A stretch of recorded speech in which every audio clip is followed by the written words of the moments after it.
What is up, everybody? This is Recap Rewind. I'm J-Lag. And I'm NB. And this episode is recapping, reviewing Riverdale Season 4, Episode 10. And it's called Chapter 67, Varsity Blues.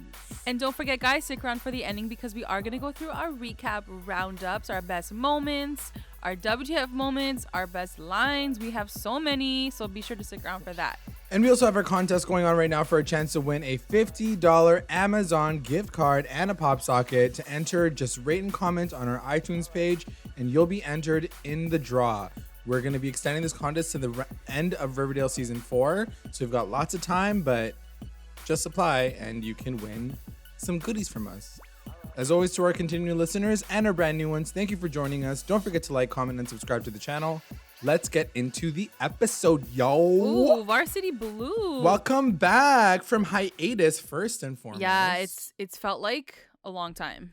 A long time. Happy New Year to all of our listeners who only listen to our Riverdale stuff. We've been busy on Recap Rewind on other things, but this is our first Riverdale podcast back. Yeah, for sure. New Year. So yeah, just off the top, knowing that it's the hiatus episode, what did you think of it coming back? Honestly, in this like fashion? This was the episode I've been waiting for my entire life. Like, it's high school spirit. It's all about Riverdale spirit. It's all about like football, cheerleading, like that high school, like getting into university, like everything we ever dreamed of was in this episode. Here. Right. So I was happy with it. It's not that I didn't like the episode. I thought it was great. I thought it was definitely high school. Like, this is the most high school this entire show has ever gotten. Yeah, exactly. Ever. Yeah. And I make a note of that as we talk about it in the rest of the podcast. But yeah, I did enjoy the fact that it was really focused on the life of the kids in school. You know, they made a lot of references to being like, this is our last go at this. And I'm like, where was this entire season so far? Those like last hurrah moments, like we only got at this episode for the first time. There were so many moments, you're right, where I was like, I wish I had seen these moments from before, not just like their final year doing it. Exactly. And like there was so many good storylines, like even Cheryl and like the cheer teacher, I was like, I wish this happened like 2 seasons ago. Like this was such a good storyline to explore, and like it was hilarious. And it just sucks that it's happening so, you know, right at the end of their, you know, high school journey. So, but like, I don't know, it was still good. And I do agree with that point. I mean, we'll talk. Well, let's just break it down. But yes, I think J-Lag, have you seen Varsity Blues, like the actual movie? I haven't seen Varsity Blues, the movie. I just know it's about football. Did you watch it? Have you seen it? I mean, I watched it like years ago. So there's like, it is about high school football. Dawson is in it, like from Dawson's Creek. Yes. And there's like this iconic whipped cream shot that like the movie is known for. So I was like, they didn't even like try to reference it in like a cute like way, like maybe at Pops or whatever. So I was kind of like waiting to see what they would do with that, but they didn't really reference that at all. So just a little tidbit for like all the older people like us who have potentially seen the film. It's not in there for the new one. Okay, let's start from the top. Yeah. We're gonna break it down. So with Jughead's narration, we find out that the Bulldogs finally made it to the championships, kind of thanks to Monroe, because he's joined the football team. And like, guys, this would never happen. Like, you can't just like hop into a season halfway through and like, oh, we made the state championships. Be the state like championship players finals. Anyway, so he's in it. They're gonna go to the finals, but they're going against the Stonewall Stags, and this is like the whole thing of the entire episode. You also find out in the very beginning that Jughead gets an interview with Yale, according to Mr. DuPont. Right. I just want to ask you, him at this point? Do you and trust this is him? I want to know what you guys think as an audience. I definitely want to know what you think, NB, but like I don't know what to think anymore, because in the beginning, as we remember, he was like, he hated Jughead after he accused him of basically killing whatever and like doing all the shady shit. So after that happened, it blew over, and then suddenly he's like the writer of the Baxter Boys, and now he's getting a Yale scholarship. It's like too good to be true. Too good to be true. And it's a part of me is very shocked that Jughead is just taking it all in stride now. Like, you're not suspicious at all. But like, you know what? I think it's funny that you mentioned that because I was trying to like really understand Jughead throughout this whole episode.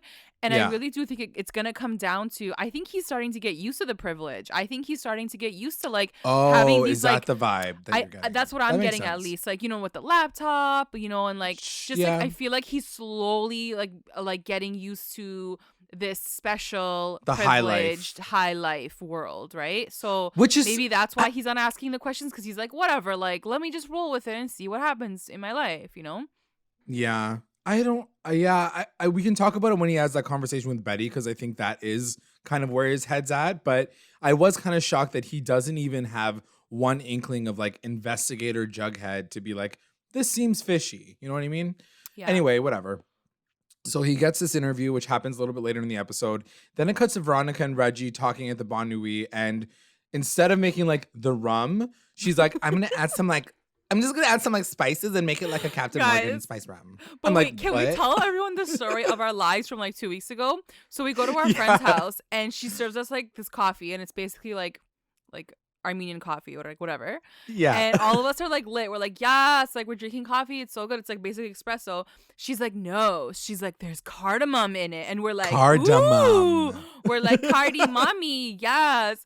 So I died. I fucking died when she was like, what's in this? She's like, cardamom. And she's like, don't you know? And I was like, what is the cardamom? Like the new spice of 2020? Like, what's going on? Cardamom 2020s is the spice. I died. And like, I love that she's telling Reggie, like, because he's the only one that's really in her storyline. Like Archie's totally even Archie's out of her storyline. What do you think about that? How do you feel about the fact that I'm kind of gone? Like sad. I'm kind of sad about it because like they don't feel like they're like a couple. You know, we see Bughead for sure. Like Betty and Jughead spend so much time together this episode, but we don't see that in Varchie at all. So to me, if I'm coming into this and just kind of seeing this show like for what it is this episode, I would have assumed that like Reggie was Veronica's boyfriend because he's always there for her and like helping her and like doing shit for her. So he does that thing with Hiram later. It's true. I will say that I don't necessarily agree with the fact that Bughead was very much a couple this episode either. Like you see them together for sure, but they didn't act like a couple this episode at all. And we'll talk about that later. But it was more like a friend vibe, but at least like they're in the same scene together. Like you don't even see that with Varchie. So yeah, you didn't even see her like high-fiving him at the end of the football game or like make out at the football game. Yeah, like she'd be like, good luck, nothing, which is kind of shocking. I'm like, weird. Do they hate each other on screen, like off screen now? Like, I just think like there's no time for it, and maybe they did shoot that scene, but there's just no time to put it in there.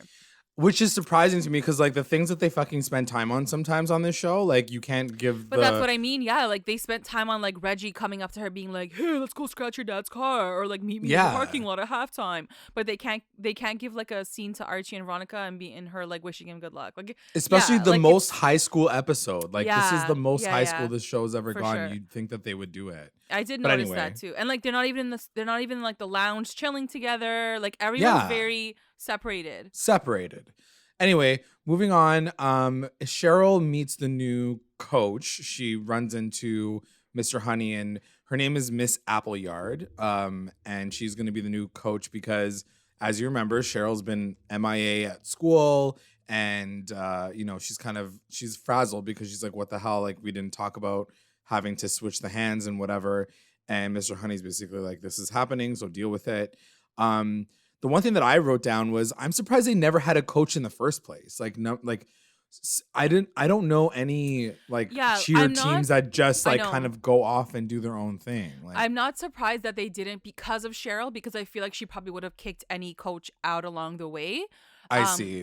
But I really like this storyline. I think it totally made sense. I wish it kind of came earlier when Honey was in there being like, you need a coach. Like, you're a freaking student. Right. You can't just like be the HBIC of your own team. Like, you need an adult.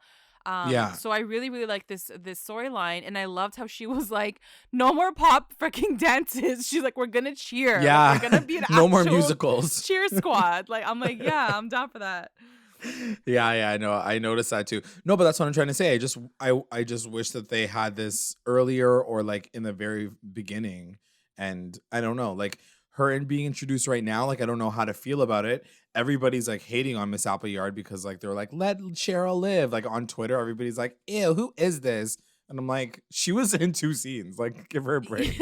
and having said that, like Cheryl's been MIA, so like, yeah, let's be like real it's here. completely valid. It's not like they're just stomping. It's like not out of nowhere. Yeah. So, anyway, moving on to Betty. So after this whole situation, she wants to interview the Bulldogs because she wants to get an inside scoop on this big story because the big game's coming and she wants to like put this story out. Reggie turns around. He's like, yo, the Stags are like sketchy. How they play is fucked up. Like everybody gets injured and there's all these stories that you can talk to people who played them in the past. Like they play dirty. So basically Betty's like, now I need to like look into the story and see what's going on because she wants to write. Yeah. Now she wants to write more of an expose versus what I think Mr. Honey wanted her to write, which was like she's gonna become like the Ronan Farrow of like Riverdale. Yeah, like the Aaron Brockovich or whatever. Yeah. So then it cuts to Archie and then Uncle Frank, and they're at the El Royale because he's now staying at the El Royale because he has no place to stay now that he's there. I'm glad that they told us why he's at the El Royale because at this point in time, Mary doesn't even know that she's in town right now. So already you're setting this character up as someone who's a little bit sketchy. Yeah. Obviously, like Mary, who's like a good standing character, like he has bad blood with her, so you're already wondering like what did he do wrong, like what's the history with them. I still thought that like they had maybe an affair or whatever, like which is you know what? We guessed it like from right time, now. But I'm gonna ask you this question: did you want it to go there, or were you like, don't go there? I feel like I would have wanted to go there if it wasn't so soon after Fred died. Like maybe if it happened earlier on in the series, like I just feel like right now with everything happening, I don't know what I want from an uncle character, to be honest. Like a romance would be really juicy. I think I would be totally down for that. But I don't know. I feel like it feels it would feel a little weird. Like Mary's still mourning. Like I feel like it would, like no one would like Frank if they got together right now. Why? Yeah. What did you think? No, I 100% agree. I was holding my breath. I was like, don't go there, don't go there, don't go there. Yeah. Like don't make Mary that girl that like fuck the brother. Like I didn't want Mary to be that character. Literally fuck the brother. And I think like the characters, like the kids have so much drama going on as it is right now. Like I'm okay for the parents to take a B position in this season and not have that much drama because we already have so much going on in their storyline, and I'm okay with that.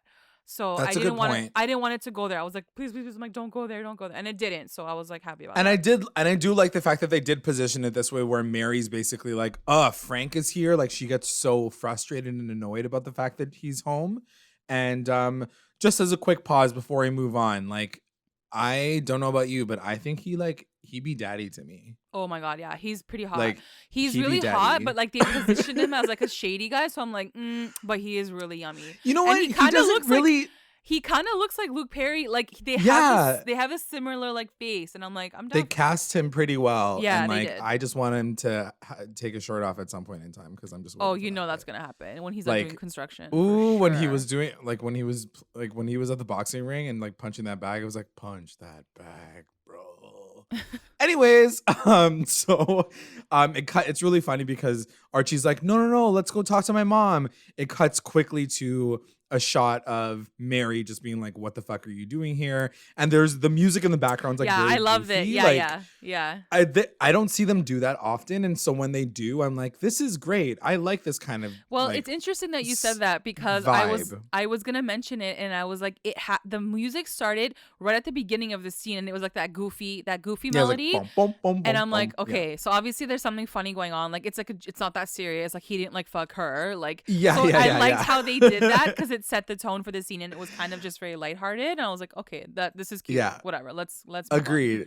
Because that's what I was worried about. I was like, is there going to be sexual tension? Yeah. But then right away you're like, nope, no sexual tension. It's just she hates him. So she does tell Archie, like, basically, without saying too many words, Frank is a bit of a slacker. Archie wants to get him a job at Andrew's construction. And Mary's like, just see what happens. As soon as there's work, your uncle will bolt so fast your head's going to spin. Like, she doesn't trust him whatsoever. And then you find out later why she doesn't trust him. But anyway, so that happens. Then it cuts to Betty and Jughead, and they're talking at, I think they're talking at Pops.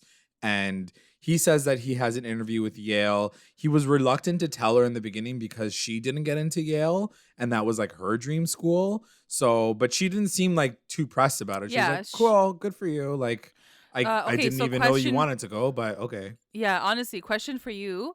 Do you see Betty getting kind of cheesed later on that he got in?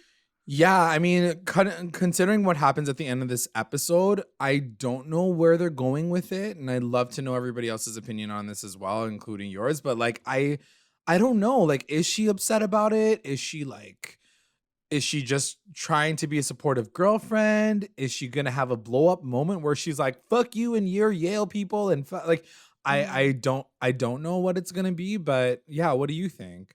Well, I think, yeah, you're right. Like, at the end, we do find out that she is gonna go to Yale in the end. Like, because Brett says, I'll see you in New Hartford or wherever the F Yale is. So she is obviously, she did get in. So I wonder what happened between now and then. Like, does she reapply, or like does something happen in the system where like they put her name into the admissions form? Like, I wonder what happens and how far it goes. Or because Jughead died, like his spot like opened up for her. I don't know. I don't know. Like that. I don't know. I don't know. But anyway, I we'll would, talk about honestly, that a little bit later. I think I would love if it is like a big thing for them, like in terms of like a negative thing, and it does create tension between the two. Like, it would be a very realistic, moment to be cheesed about and be like, why did he get in and I didn't get in, and now he's going there and I'm not. So. I mean, Blair and Serena from Gossip Girl, it like made them best like break up as friends. Yeah. In real life. Yeah. But anyway, and he also says to Betty at this point in time, like, maybe you should interview Brett to get the other side of the story. So this is the one thing that I will say. He mentions to interview Brett at this point. So you think that he would be like, don't worry, honey. Like, I got you. Brett is kind of sketchy, but like, we're friends now. So I can get you into like this situation. But I think he already knows that she knows that he's sketchy, so he doesn't have to say it. He knows that he's sketchy, but he's still not being like, let me help you with your investigation. Like, what is he doing with his life right now? He's so busy. Yeah. Like, he's the first one to like jump on like another investigation with her. I'm surprised that the moment that she needs to actually go to Stonewall to get an investigation, that he's not literally right behind her. You know what I mean? And I was a little upset about that situation, but we'll talk about that later. Anyway, it cuts to Cheryl. She sees the coach and she tries to make amends by bringing her like a basket of muffins or something. The coach does some really shitty things, basically saying, maybe you should lay off on the sweets and like stop baking so much food or whatever. Cheryl loses her mind and she's like, are you fucking calling me fat, you dumb bitch? And whatever. She just like, technically she didn't call her fat. She said go to the weight room and work out, which is what you need to do if you're gonna lift other girls on your shoulders. Like, you need to work out. But I love their banter and I love like the sassiness happening, and I love that she's giving it back to Cheryl, because Cheryl needs like an equivalent counterpart to her sassiness, and I think that she was like the perfect counterpart to her. No, she's an interesting character. I'm interested to see. I hope we see more. I hope this is not the end of her, Yeah, I mean, I hope that like she literally had 2 fucking scenes. I mean, why would you with this show? It's true. So then it cuts to Betty talking to Brett, and the skinny that she gets is essentially, he says it like between the lines. He's like, we play hard, like we do what we can to like win the game. Also, like, can I just say here, like, dude, you can't be, and Betty, I think, alludes to this a couple times in the episode. She's like, who is this guy Brett? Like, he's a freaking scholar. He's like a writer. He's like do all these things. Like, genius. He's a freaking football star. Like, you can't be everything. Like, you just can't. Like, you wouldn't be. Like, it's so ridiculous to me, but whatever. Like, I'm going with it. I mean, listen, I knew some kids in high school that were like literally across the board, like smart, and they were on the team, and when they were nice on top of that, I was like, fuck you. But Like you can't be all of those things at the same time. To make it to state championship, like you're practicing like twice a day. You have a game like every week. Like it's true. That's like a next level like schedule on top of like what he already does with his skull and freaking bones shit. But question for you in the scene. Question for you in the scene. Yeah. Did you feel some sexual tension between Brett girl and Betty? Girl, bye. No. I'm gonna say no. I'm gonna say hard no, hard pass. Not that I felt it. Not that I felt it between the two, but I wanted to feel it. Yes, which is where I think you were going with it anyway. But I did not experience that watching the episode. I know everyone's gonna call me crazy, but I kind of was like, ooh, like I feel like he's so sketchy that she could make him good. Right. I don't know, guys. I'm like pretty down for this, but it's never gonna happen because they're never gonna bring up Bughead. He sketches. He's more than anything else. He sketches me. I don't know. I find him what is wrong? In a weird way. Girl, I know. I can't. I know. There's something like he has nice lips. I don't know what it is about him, but he's like cute. He's got a nice gruff voice, which I'll give him that. Like he's got like a very voice. His voice, I'll give him his voice. Pretty much everything else, you're giving him his face. So like, I don't know. That's my opinion, and I just want something different for the couples too. And I know I'm gonna get shit for this from our listeners. Yeah, but like, I want something sexy. I want something juicy and like scandalous between the core four and like finding something different. Like I feel like it's been like the same like this whole time. Yeah. No, I would definitely agree that there needs to be a bit of a shakeup. And he's like dangerous, you know, and he's like ruthless. So yeah, like I mean, I can see it happening, but like, no, I don't support it. You don't want it. Yeah. I don't want to see that happen. Okay, moving on. Okay, moving on to something else that I don't support. At the Bon Nuit, we're with Veronica. She's selling rum. Hashtag spawn the rum? You know, hashtag spawn the Luna rum? That being said, I do love the name Luna Rum. Sounds amazing.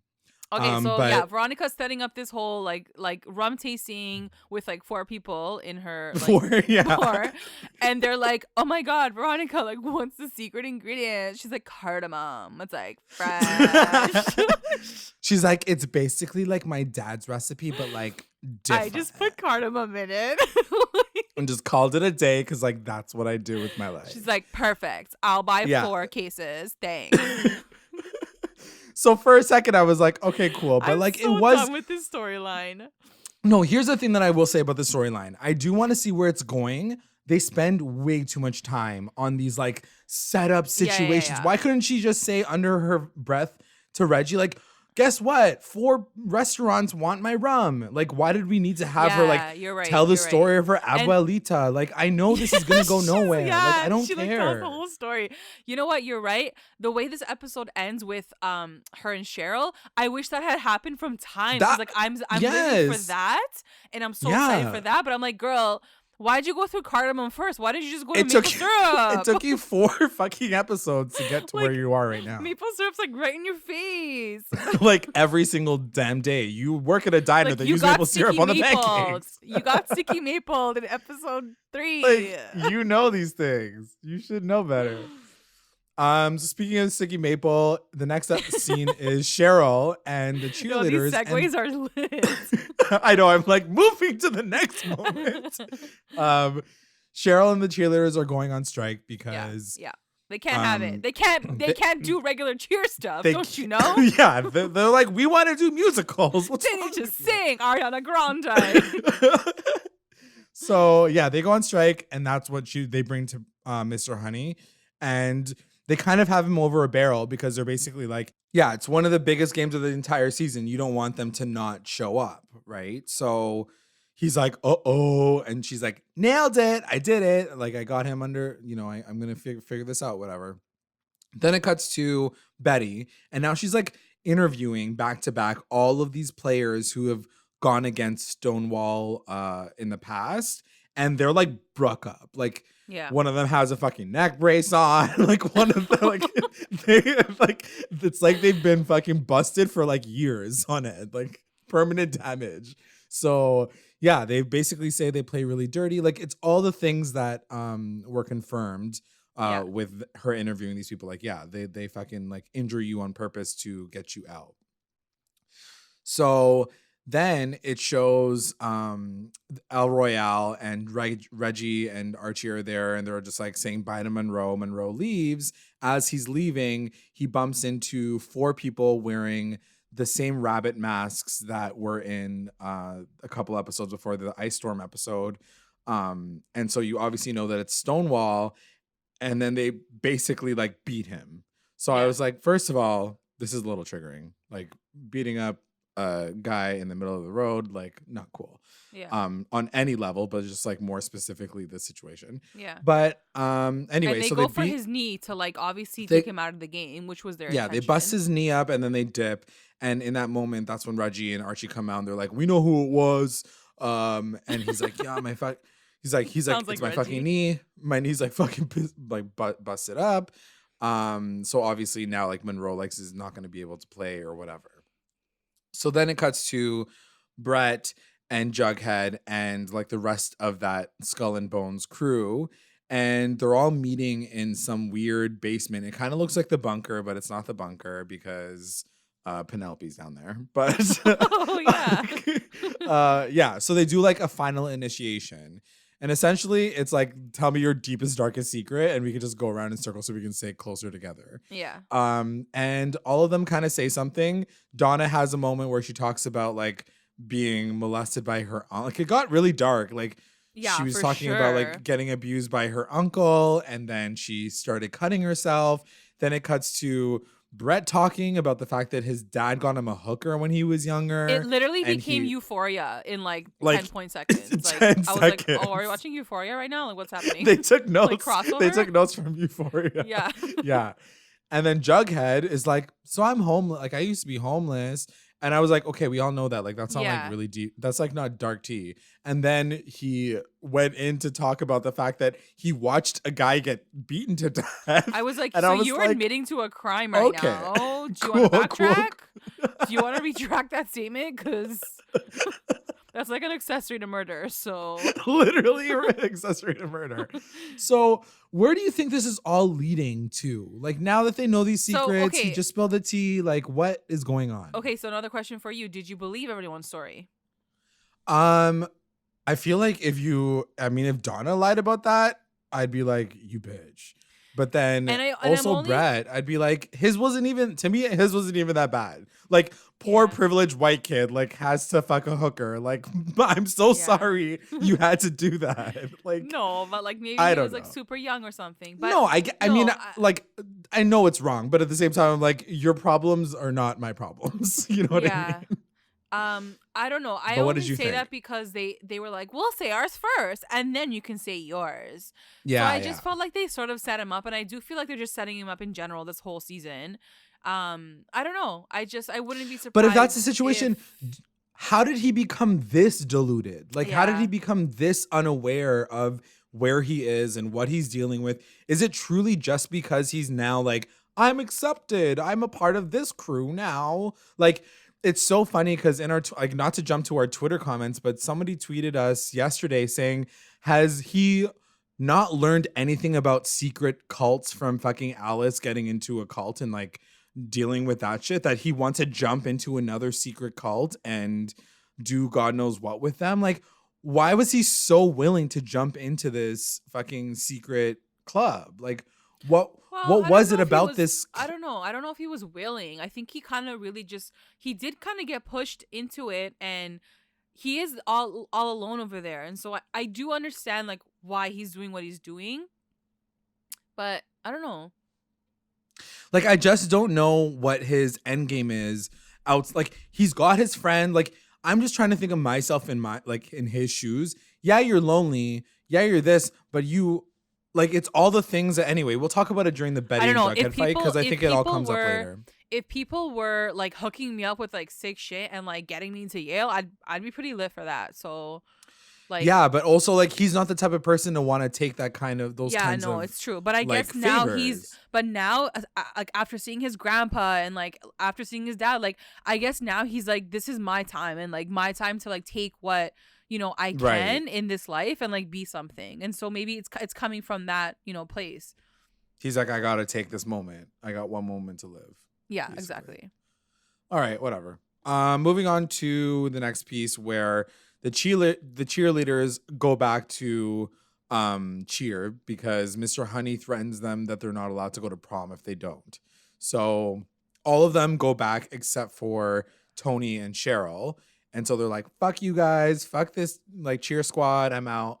But I'm like, the question that I put down is like, what's the problem with all these teachers being so brutal and so mean to these kids? Like, is there no other resolution that they can come up with? Like that Mr. Honey has to basically play like cat and mouse with Cheryl this entire time? Like, how adult can you be? Like, can't you be a little bit more like adult and be like, this is what's happening. Let's try to figure this out together. Instead, you're like, no, you're not going to do this. If you don't do it, then you're not going to go to prom. Like, what is happening? Who is running the school? I feel like he knows that he can't play regular principal. Like, he needs to play dirty to get through to Cheryl. So what do you think that Mr. Honey's like end game is? Like, do we still think that he's sketchy? Do we still think that he's like a person of interest? Like, I don't know. Is he connected to anything? Like, I don't like, there's so many characters that are continually getting introduced in this show that in their final year at school, all these new characters, all these new situations, and then there's a murder on top of it. Like, is it all going to connect, or is this going to be like 7 different endings? You know what I mean? Like, I don't see any of this connecting at all. Yeah. Like, how could he be connected to Jughead's storyline and at the same time be connected to what Cheryl's dealing with, and like where the fuck is Kevin? Like, I don't know. Like, there's just so many things that are happening with the characters that I'm so shocked that they would have introduced so many characters at this very last high school year. And it doesn't have to all make sense by the end of this season. Like, his story can maybe trickle into next or whatever. Right, depending on what they do with season 5. I definitely do think he's gonna connect to like the bigger. Like, I'm thinking he's connected to like the Skulls. That's what I'm thinking. But that's what I mean. I feel like that's my only connection there. Is like there is some connection there, but outside of that, like what else would he be doing? Anyway, moving on to Stonewall. This is when Archie comes in with Reggie and everybody else and starts yelling at Brett and his people. And Brett basically is like, what are you guys doing there? Who are these people, Jughead? These like filthy, like welfare cases. Like, why are they even here? And then as soon as that happens, like Archie obviously like runs at Brett and punches him in the face. Yeah. So I was a little frustrated with the situation. I don't know about you, but I was like, why is Jughead just standing there? I think they're just trying to show everybody stop fighting. No, I think this is where you're supposed to feel that type of way of like, is he choosing Stonewall over the Bulldogs? Is he choosing, his new friends over his old friends? Like, this is his, like, biggest, like, I guess, sense obstacle of like, or whatever. Yeah, turmoil or whatever. Like, you're supposed to feel that way, but I don't know. Yeah, it didn't really bother me. Anyway, so then it cuts to the next scene. It was after commercial break, but like Archie gets out of jail because Frank bails him out. Yeah, he's like, thanks, man. I don't know who else would have showed up. I'm like, FP, like the guy literally that is the anybody. Thing of the fucking like jail. Like, FP runs the fucking jail. Like, you didn't think that you could just like look over at him and be like, yo, can you let me out? Where the fuck was FP? Like, he's completely off the pay bill. It looks like you can only have one male adult on this show at the time. So, but okay, fine. So he bails him out.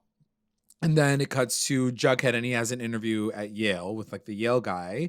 And the Yale guy is basically like, you got in mostly on your own merits. So it kind of helps Jughead feel like he's getting there on his own. He's not like being handheld, or he's not getting favors. He's like, your writing will speak for itself. We'll do some more interviews and we'll like really look into your shit in order to like deal with it and figure out how you like, if you're actually a good fit for Yale. But he gets like pleasantly surprised about it. He's like, okay, cool. So then it cuts to Frank and Archie talking at Pops, and they're just talking about like the past. And Frank is talking about how Fred used to be, he's like a when it came to and like fighting. When it came to his family, he would like while out on people. And it's funny because at one point in time, he says, Archie's like, I can't even imagine my dad throwing punches. And I'm like, Did you forget that he literally sucker punched Hiram in the beginning of season 3? Like, you watched it. You witnessed it happen. You were right there. He punched him because of you. Like, you were right there. I think the writers even forgot what they did in season 3. They did. And that's they literally the thing. Erased it you from watch their memory. These things and you create fans who like review shows like we are. And I'm like, I pay attention we'll to that kind of call you shit. out. Yeah, we will call you out on your bullshit. Like, don't pull those shitty lines on me. Yeah. Anyway, it was cute ahead. how like in the end he's like, you must be so good at like boxing or whatever. And he's like, yeah, well, like last year, like I punched a bear. And like he's like, I fought a bear and I died. I was like, oh my God. I'm this like, bear will never die. Yeah, I'm like, thank you for making fun of that because it deserves every fucking ounce of like any joke in this world. Fucking it was ridiculous.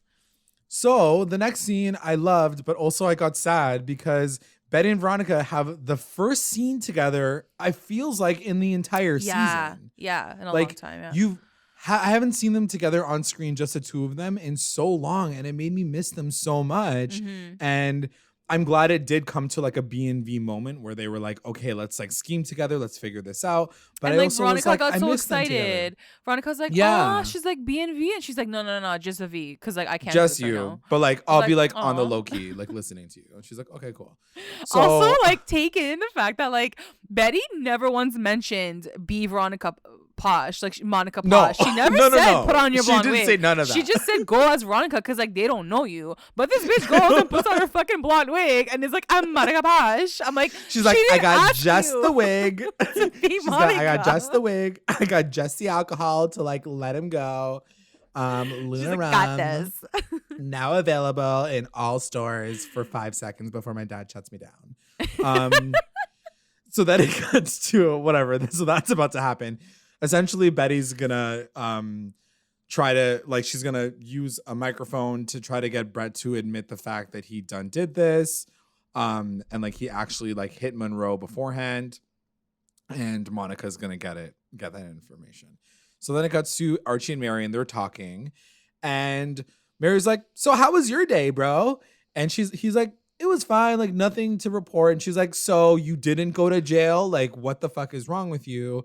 And I love that she did call him out on this because I didn't like they are making it seem like it's the parents are smart enough to like catch these things. You know what I mean? Yeah. Like your son going to jail. Like I feel like the times that he's gone to jail in the past, like no offense to Fred, but like Fred was like off doing God knows what. Yeah. Whereas like this looks like there's like real consequences to his actions with Mary. I think a lot of this season, they really try to make it make sense. I honestly think they listened to Recap Rewind last year and we called them out on every fucking piece of bullshit. And they were like, y'all, we got to get better. We got to be better for Recap Rewind. Because they're going to roast our asses if we don't tie all like all the loose strings together. And I love that. I love that they're doing that this season. Like they really make everything make sense. And we're left with like a really like logical storyline and not like, where's his parents? Like, yeah, exactly. So the one thing that I will say, and we can't really talk much about it, but like I said, FP was not in this episode at all. It would have been a great moment to see FP and Frank because they would have technically been in the same circles with each other. You know, like Frank, he would have known Frank as a young kid because FP and Fred were so close. It still feels weird to me that like Archie never really knew his uncle. Like they grew up in a small 100%. Town, so like he would have heard about his uncle. He would have heard stories. Like it's just so weird from his dad, at least. Like, come on. Yeah. Like his dad would have been like anyway, whatever. So it is a weird storyline to like just jump into, but like it is what we have, so like we're just kind of going with it. But I will say that if we don't see something with FP and Frank in the next little while, I'll be a little teefed about it because I'm like, there's no way that they wouldn't have known each other, and I felt like even at the jail, it would have been a good opportunity to like get FP to be like, oh, you sketch bag, get the fuck out of town, like what are you doing here? You know what I mean? Yeah. And even just build attention to what Mary says in this scene. So basically, Mary tells Archie that, she's like, your Uncle Frank, before when he was younger, he was a drunk and he did this, this, and this. And, he crashed a car and it was his last DUI. So he was going to go to jail and your dad took the blame anyway. And there was all this other stuff. And then the next thing you know, like Frank disappeared. Like he like left town and he never said thank you, never said anything. And then Mary finishes off the conversation with like, by the way, you're also grounded. And I also wrote down in my notes, like, I do love Fred, and don't get me wrong, like, I loved his character, but there's nothing like discipline from your mom. Like laying down the law, being like, you're fucking grounded, you're not going anywhere. And just hearing it from her, I felt like I could believe it. Where I feel like when Archie was living with Fred, like he just thought that he could do whatever he wanted. And like he got away with murder, literally. So anyway, moving on to Monica Posh walking into this motherfucking party. With her cardamom rum. Cardamom rum, blonde wig. She's like ready to go. And Brett, she like beelines it to Brett. And Brett's right away like being a dick. He's like, take your clothes off and like go to my room and like whatever. And she just gets him like loose lipped and like gets him drinking. And he says like the Stallions are gonna win, we're gonna beat everybody, and we like do whatever it takes to win. And he's about to admit that, you know, like he busted up Monroe's leg. Yeah. And that's when Jughead, while he's like pouring a fucking drink at the end of the fucking hallway, he's like, Veronica, what are you doing here? And so it busts her entire cover. She's like, what are you doing here? And then Jughead's like, this is my school. Like, why wouldn't I be here? And this is when things started to get really shifty for me personally. So I'm glad the show called itself out, because at one point in time, it turns out that Jughead didn't even tell Betty that he was in a secret fucking club. I was asking that question to myself the whole episode. And then when they got to it, I was like, true. Like, he never told her. Nothing. Like, nothing was said to her about what he's doing and what he's up to. And now this comes out. And that's what I mean. Like, that whole idea of the fact that she goes to call Monica or Veronica, whatever, to do this like sleuthing moment, but doesn't say like, P.S. keep an eye out for Veronica. Help her out in this like moment. We're trying to like catch Brett in a lie. Yeah, but she doesn't know that there's like this party that Jughead's gonna be at. She doesn't think that he's gonna go there, I guess. I see what you're saying. Like she doesn't even know that Brett and him are friends. Yeah, exactly. Right? Yeah. Okay, that makes sense. Yeah. So it makes the next scene even worse, because essentially Betty and Jughead are fighting. And I wrote down the question, why does he keep secrets? Like, why does he keep keeping secrets? Like, this is something that has been going on since season 1. Like, he doesn't know how to, like, be open and honest with her. And he, like, lies for no reason. Mm-hmm. What did you think why did you think that he did that? Like, I don't even remember what his justification was. I mean, like, let's be real here. Like, it is a secret society. So, like, technically, like, he shouldn't be telling anyone, but I do find it weird that like he didn't tell her like, hey, this happened to me, like this is what's going on. Right. I think it's just for the show. Like it has to be a secret. Like it has to be something that comes up that she didn't know about, you know? Yeah, and it brought a little bit of tension or whatever, because she like starts to get frustrated about the whole Yale thing, and she's like, oh, you and your new friends and like your Yale friends, and now you're getting all these like she kind of does call him out, and she's like, these guys tried to kill you in the beginning of this, like the episode or the beginning of the season, and now you're like best friends with everybody. What's going on? And he's just like, yo, like you wanted me to do this. This is why I have a scholarship. This is why I'm doing this, this, and this. So he does throw it back in her face, being like, this is what you guys wanted from me, so I'm just following through with what you guys expect out of me. Yeah. So I guess it does make sense that there's that back and forth, but at the same time, I'm also like, yo, she's your girlfriend though. Like, why wouldn't you just like be like, yo, isn't this crazy? Like, there's crazy things happening right now, you know? Yeah, for sure. Or even if you don't want to say anything about the secret society, you can also be like, yeah, but Brett and I are like closer now. Like we're we're buddies, and I trust him. So if you want any more like dirt on your story, like do whatever it takes. I guess it's like, you know what I mean? Like it just feels like a miss to me. I mean, I don't think it's a miss. There's a purpose behind that. There's a purpose like the fact that he's living away from her, and the time that they get to spend together, they probably just like hang out and chill. Like he doesn't say like every ounce of his life and what's happening. Granted, yes, it's a huge part of his school life. He should be saying it, but it also is like the easiest point of like tension between the two of them. Like now she has a reason to be mad at him. So like as you know, as the writer, like I understand like why they had to do it and keep it a secret on his part, because now they're gonna fight, and that's what they need, right? You need like attention, obviously. So I just want to see where this is all going to go. But anyway, moving on to Frank and Archie, and they're talking to El Royale, and Frankie Daddy is like punching that bag all the way to heaven. And Archie confronts him about being a drunk and getting the DUIs and all that kind of stuff. And why did he leave, town when it all happened? And basically, Frank says, when I was in the army, I just got really fucked up about it, and I didn't get any help. Like I didn't get any therapy, and so I kind of fell into my own hole, and I didn't know who I was, and I was trying to figure out my own life. And so he like fled. As soon as that whole DUI happened, he's like, I'm gonna go and I'm gonna come back a better man. Mm-hmm. And so he left, and by the time he got back, his brother was dead. So he like could never apologize to him. Mm-hmm. So that's his story. Do you believe his story? I mean, here's the thing. This is Riverdale. There's always a reason why these characters come up out of the woodwork. Riverdale. So there has to be some sort of other like secret intention of why he came back. It can't just be like, oh, I wanted to, see my brother's like thing. Like there's going to be more than that, obviously, But what do you think it could be? I don't know. I don't know. What do you want it to be? I don't want it to be anything like shady. I just want him to be like a father figure to Archie, and like, share these memories of his father to Archie that like he never got to hear. I want it to be that, but like it's a freaking drama TV show. It's probably not going to be that, it ain't gonna be that. Like happy and magical. So. Right.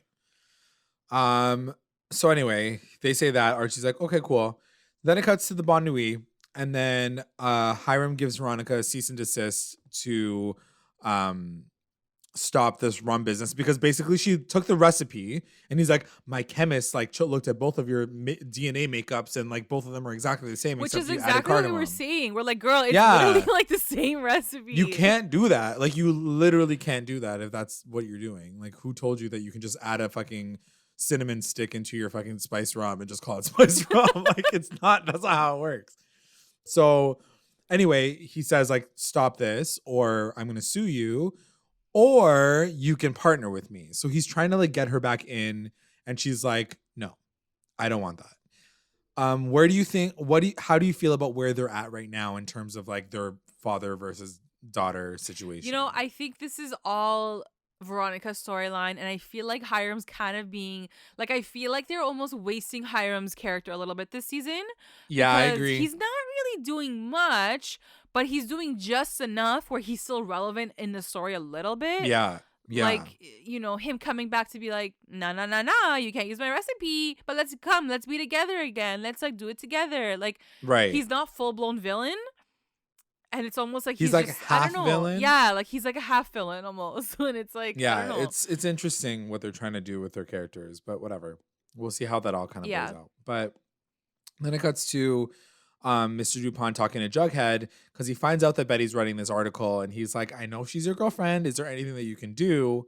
And Jughead is like, no, we don't do that. That's not how we play our relationship. I hope that doesn't affect my chances of going to Yale. And DuPont's like, no, that's fine. Don't worry about it. But again, I was like, why is DuPont being so understanding? Yeah. Why is he like, considering where everything started, like, why is he being such a, okay, cool, sounds good, bye. I wonder if her whole expose is going to lead to the fact that she does get accepted to Yale. Like maybe DuPont like gets her in too, just to like shut her up or something. Oh, weird. But yeah, I guess that makes sense. It just shows that DuPont like has power, I guess, at this moment. Then it cuts to Archie and Monroe talking, and essentially Monroe's just worried because he's like, we're going to lose this game. Archie's like, it's fine. Don't worry about it. But Monroe's just like really upset because he's like, I can't even play. I can't even show the, the scouts who are going to be out there looking for people to recruit. Like, I'm not going to even be able to play that game. And as the whole conversation wraps up, Frank's like, hey guys, what you guys talking about? Do you want some drugs? Yeah. Like basically So he's like, I have these magical pills that are going to make you feel amazing and your like, knee will be totally fine. Like if you're coming new to town and like you're trying to impress your nephew who like you've never even met in your freaking life, why would you like offer his friend pills? You're like, drugs? Like, are you on crack? Anybody drugs? Yeah. Yeah, it was random. I mean, it does like the way that everything all kind of ends up in the end of the episode. I'm like, okay, fine, I'll take it. But also I'm like, where did these drugs come from? Did they come from fucking Dodger? Like what? True. Like, is this going to be like this big storyline that like Frank owes money to Dodger and Dodger's going to come back? Like, I just made that up actually just now. Do you think that might happen. That might happen. Oh God. So annoying. So anyway, Archie gets pissed and he's like, don't ever do that again. Like, that's not what this is. Like, we got to play this honorably or whatever. Then it cuts to Betty and Mr. Honey talking, and Honey reads the article and he's like, we're not printing this. Like, I told you to write a regular fluff piece. Like, what's the problem? And Betty said that this is a better story. And Honey just says, this isn't going to happen. We're not going to print this piece. You can't write an article on hearsay, because she never got any hard evidence, right? Yeah. So she's like, this is all completely discredited. Then it cuts to Monroe and Archie talking, and Monroe's like, well, I took the pills. Like he's like, I'm good to go. So already Archie's like really cheesed about the entire situation. And then I think he does talk to his uncle too at that point. He's like, yo, what the fuck's wrong with you, man? And Frank is like, yo, that was his choice. Like, what do you want me to do? Or maybe he talks about after the game. Yeah. Anyway, whatever. Yeah. So now the football game. This is the big moment of the episode. Yeah. The first thing that we see. What did you think of all of it? So it was a lot. There was a lot happening in this part, like the cheering and what did you think about the performance? Cherry Bomb's one of my favorite songs, like favorite throwback songs. It's been used in so many like trailers, and like there's so many musical moments that I love this. I love this song. Yeah. I did not love this rendition. Yeah. I will, and I'm not usually the type of person who's gonna like call them out on their renditions, but this one like it hurt me. Like, it was insulting. Yeah. Like, I was like, how dare you? And like, I don't know if it was like the editing of this whole sequence too. Like the way the football match was continuing, the way the performance was going, like I was kind of getting like nauseous. I'm like, there's too many things like happening. Yeah. Like, there's too much movement going on. Like Cheryl's like flailing her hands, and then like someone's getting smashed into the floor. Like, it was a lot of weird cutting. Yeah, I almost wish like the girls had their moment in the beginning, kind of like how they did in season 1 at like Jason's memorial, how like they performed and then the game started, and then it was like whatever. Right. That kind of had like a better flow, but this kind of, it was like too much, and yeah, the song wasn't really getting me with the action of the game that was happening at the same time. I was like, okay. It felt like Kids Bop, like it felt like a Kids Bop version of that. Yeah, and they don't usually do that. Like usually the renditions are like a little, they're obviously still PG, but like this felt like so PG, like you wanted little kids to sing this as a karaoke song. And I was just like, I don't know, it ain't it for me. Like you don't turn Cherry Bomb into a cheer. Like that's just not something you do. And you sing it with like the Archies, and they're playing it as a band, and like Cheryl comes out with black hair and black lipstick. Like that's how you do Cherry Bomb. Don't do it like at a cheer. Again, I just missed Josie. I missed the Pussycats again, because it did take me back to that moment in season 1 when like that whole football game happened, because that was really, I think, the last time we saw a game like a game, so beginning to end. So like it took me back to that moment, and I missed that performance. I missed the Pussycats. Obviously Cheryl gets away with it because she locks up teacher, she locks up Mrs. Appleyard. So I don't know, I kind of wanted a bit more from that whole sequence, the football game and the performance. The football game, I feel like I enjoyed the football game was fine, but like the music behind it, it was like making me nervous, and I was like, I don't understand what's happening. Like, I'm over like these I montages. enjoyed the one that they did at the jail, the jailhouse rock one, where they're like at the what's it called, at the fence, and they were like dancing and singing. Yeah, that was okay. Like it was all right. This one I think was my least favorite, which is unfortunate. It's funny. It's funny because it didn't feel like a big, like they made it seem like these are the championships, like we need to win, and it just like fizzled. And even the way that it ended, like in a 6-7 like score, and they were both like it just didn't feel like it was as epic as it could have been. Like I guess also it wasn't like Friday Night Lights like style where it's like always at nighttime. You know and like what? you got that edgy vibe. You know me, and I'm a huge fan of that show, and I respect that show so much. But I never wanted that same level in Riverdale because it's really hard to do that. You know, like to make it feel that organic and that authentic. You know, like it's so hard. They can't do it. So for what they'd had in the show, like I was like, props to you guys. You guys still did it. You made it make sense. It still looks good. I had to give it up to them that they even like included a football game in the season. But I do have to say, like, the funny thing is now that I'm like remembering, I'm thinking back, like all the montages that I loved had the Pussycats in them, and I miss them so much. You're really upset. It does really suck. Like, we're gonna bring this up probably until they show up again, but like it is disappointing. I just wanted closure. Like that's all I ever wanted. They just fucking disappeared off the face of the planet. It's true. Like, you don't even get a mention. Nothing. Of them. Like they don't even say like they're on tour right now or anything, and it just makes me sad. Anyway, so this moment happens.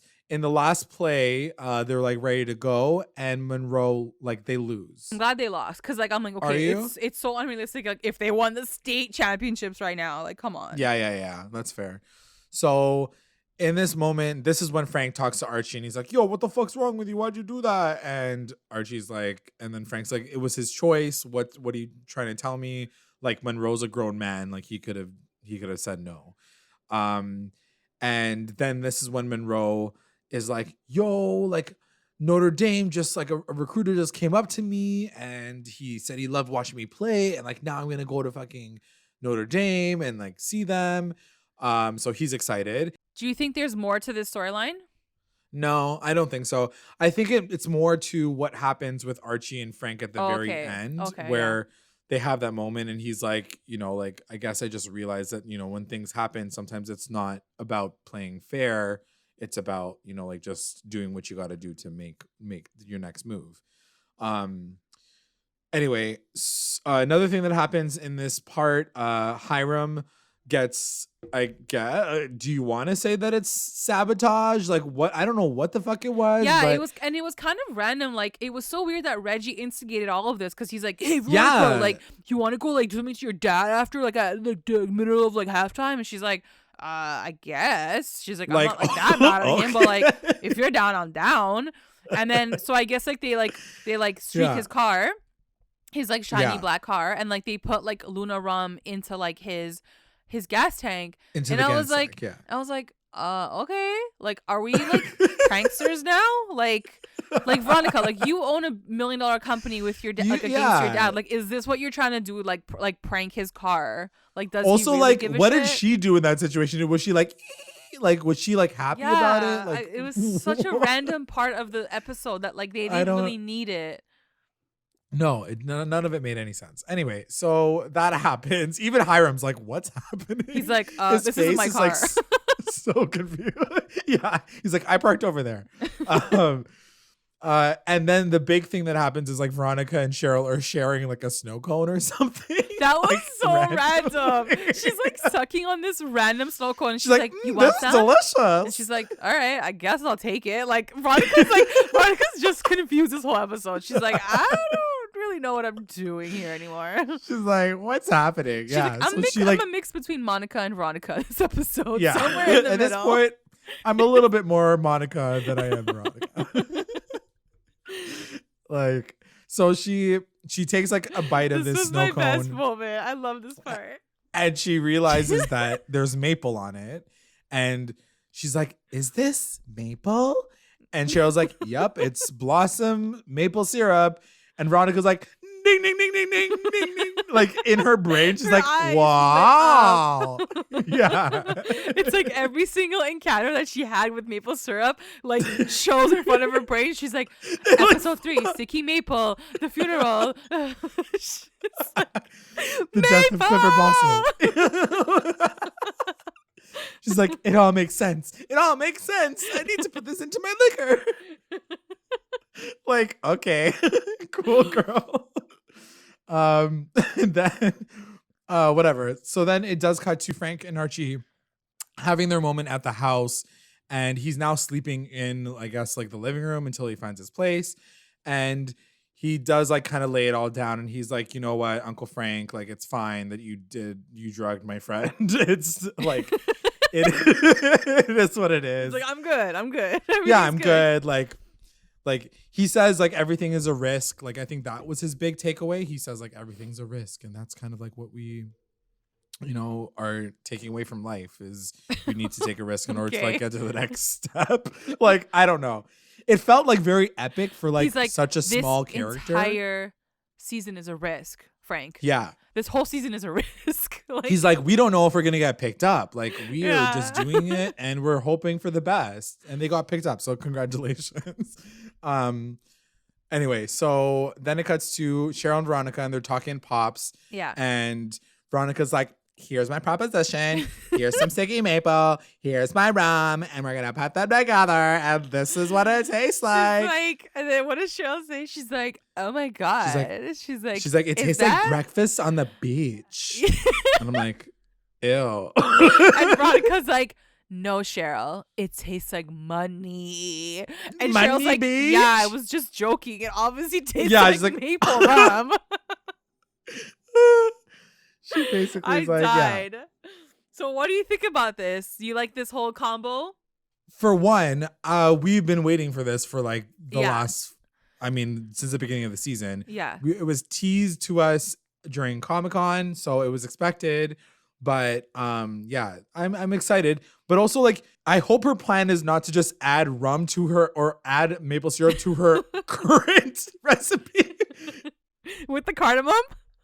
Because fuck, like girl, just change the rum recipe for God's sakes and have it a little different so you can add maple syrup to it. Like if she adds maple syrup to this and shakes the bottle and calls it a day, I think in the end she did say. I think in the end she does say she changed it though, right? Like changed it enough where like. She's like, my researchers, my scientists, like made a new recipe. She changed I was like, Pops? Who the fuck's your scientist? The chemical makeup of this fucking rum recipe. Okay, cool.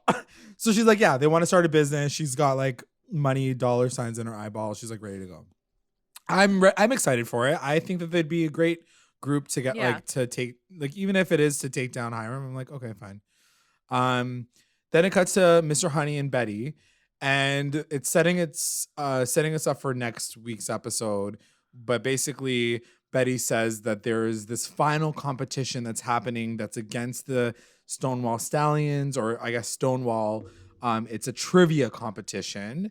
And they're going to finals. And Brett's going to be there. And she's already got this like grudge against Brett because he's like poisoning her boyfriend's mind and whatever. So she kind of pitches this idea that, you know, like, why don't we put together our own team and then go against them? And Mr. Honey, who's like, all I really want this year is like a trophy of some sort. So he's like, okay, cool. You can be the president. Like, we can do something.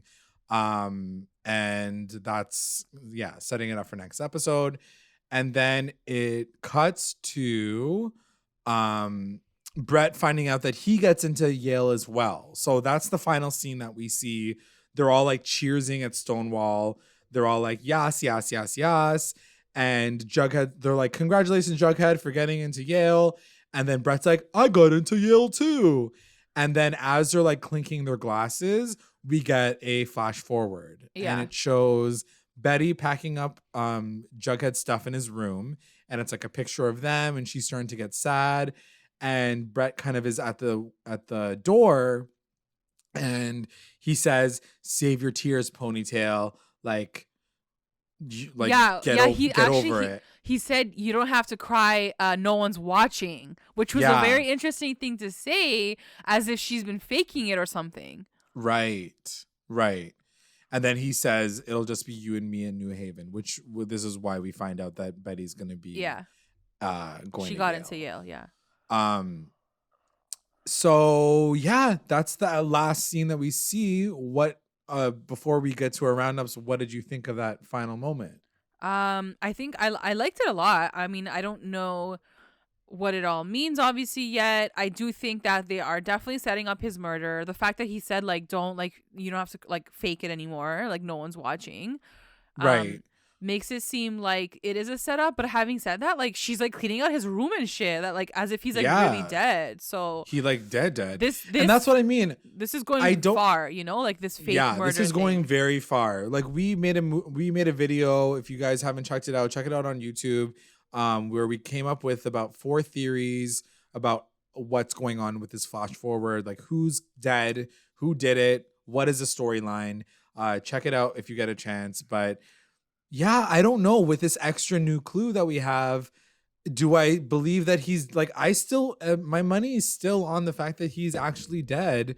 But at the same time, I don't know why they're dragging it out so much and giving us, these are very key and important things to see. Like her packing up his room because he's dead and she's sad. Like you can't fabricate that and assume that we're going to be okay if it doesn't come to be. You know what I mean? Yeah.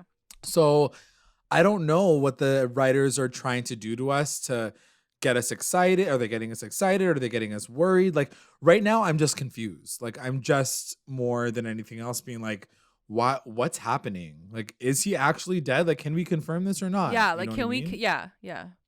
So, yeah, I don't know what else to say about that kind of final moment. But, yeah, it was a good episode. I'm glad it's back.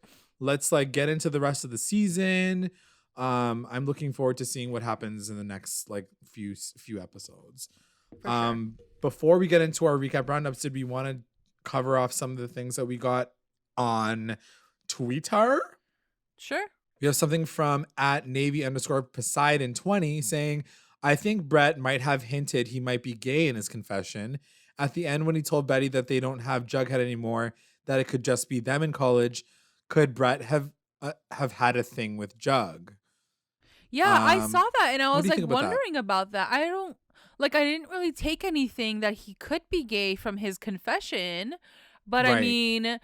I mean, he does play this really, like, you know, overly, like, masculine douchebag character. So, like, I wouldn't be surprised if they like, have the twist and it's, like, the opposite. But I don't know. I didn't really get that vibe. What about you? Yeah, I don't know if I got that vibe either. I mean, anything's possible at this point. Yeah. Let's get into our roundups. Let's do it, girl. Recap roundups. Best moment. I'm gonna say my best moment is the BNV moment. I know it was very short-lived and it really wasn't technically a BNV moment, but I did miss them. I miss seeing them together in the same scene. Like they have such amazing chemistry on screen, and I want to see them like run missions more in this season. Yeah, I really do miss that, and I hope that they do bring it back sometime soon. But I don't know, considering the trajectory of the show and this murder that's in the middle of it all, I don't know if they're ever going to bring them together again, especially now that Veronica is going to be doing a business with Cheryl. Like, they're not even in the same world. That's true. Yeah. My best moment, I'm going to say, is any moment with Frank Daddy, because I just, like, I'm kind of enamored by him right now. He be yummy. I'm down for him. WTF moment. What was your WTF moment? WTF moment, I will have to say, I think the ending, like the flash forward, I was like, okay, what's going on here, guys? Can I? What's happening up in here, though? Can you guys give me a bit more than this? Can I get a little bit more context, please? Yeah. Yeah. So yeah, for sure. That was a little shocking. My WTF moment's gonna be Jughead lying to Betty about the secret society, because I just didn't think that they were there. You feel some way about that for sure. Yeah, definitely felt some way about it. I'm like, why are there lies in this relationship still? It just like annoyed me. Yeah. MVP. Who's your MVP? MVP is gonna go to our girl Betty. Yeah. I mean, there really wasn't anyone else. Like she is just, you know, she's awesome. She plugs through. Like she literally plugs through the plot line as if she's not stupid ever. Like she never makes stupid judgment calls. Like she always She always makes sense. She always does the right thing. You know, she's smarter than most adults in the show. Like, she's just always on top. She's on top of her game. It's true. She's also my MVP. So good job, girl. We love you. LVP. Who's your LVP? LVP, I think we have the same, and it's Jughead. Jughead for us too. Damn. Juggy Jug. Yeah. I think for the obvious reasons, right? Like, yeah. Like, who are you? I think he would name himself the LVP, I think. Probably. If he took himself out of the situation. He's my LVP just for accepting that iMac. I was like, that is not you. That is bribery. He accepted it and he was like, yes. He's like, this is so fast and so reliable. He's like, cheersing champagne. Better than my PC laptop. Oh, you're better. Oh, shots fired. The best line. What's your best line? Best line is gonna go to Cheryl and Veronica when she says, "It tastes like breakfast on the beach," and Veronica's like, "No, Cheryl, it tastes like money." It tastes like money just beach. Like burst out laughing. I'm like, you guys are both ridiculous. It tastes like maple syrup rum. I didn't really have like a crazy best line. I'm just gonna say when Archie and Frank are talking and he's like, everything's a risk. And you're like, yeah. And I'm like, yeah, it is. That's pretty much it. Postmaster Radio says his best moment was the football game. Too bad the Bulldogs didn't win though. WTF moment, Frank offering Mad Dog drugs. MVP was Betty. His LVP is Jughead. Ooh. Since he screwed up the B&V plan and kept his secrets from Betty. That's he has true. 15 minutes to convince me otherwise. But then at the very end of the episode, so this was as the episode was ending, he finally changes it and says Frank Andrews is his LVP. Someone needs to run that idiot out of town. Damn. And, best line was when Jughead told Brett after the game, just take the win. Yeah. We have something from at Sardonically She. Her MVP was Betty and Veronica. Her LVPs, Jughead and FP, for getting sucked into a cult. This is what she said. She says, have they learned nothing from Alice? Best moment is Hiram's car, Cheryl's dance number, and then best line is just take the win, Brett. And she adds the fact that she's like, never in my life have I've given Jughead LVP, and I'm kind of disappointed about this turnout. Yeah. Those are some great roundups, guys. Loving the feedback. So a few announcements. We also have our contest going on right now for a chance to win a $50 Amazon gift card and a pop socket. To enter, just rate and comment on our iTunes page and you'll be entered in the draw. We're extending this contest to the end of Riverdale season 4, and then we'll be drawing the names, so just stay tuned. And I'd also like to take this time to thank our patrons of the episode, our Rewinder squad, White, Nicole, Faith, our Lit Rewinders, Tina Ann, Sarge, Serena, Soleil, Kate, and Jessica, and our Mommy Rewinders, Becca, Sarah, Tamala, and Grace. Thanks, guys. And if you would like to join our Patreon family, check us out at patreon.com/recap_rewind. If you join, you'll get access to all things Recap Rewind, exclusive contests, content, and updates. And also make sure you guys are checking us out on all of our socials, Instagram, Twitter, YouTube, Facebook. You can also find us on all Google Podcasts, Spotify, iTunes. Like, subscribe, follow, review, and comment to stay engaged with us at Recap Rewind. Thanks for listening. Bye. Bye.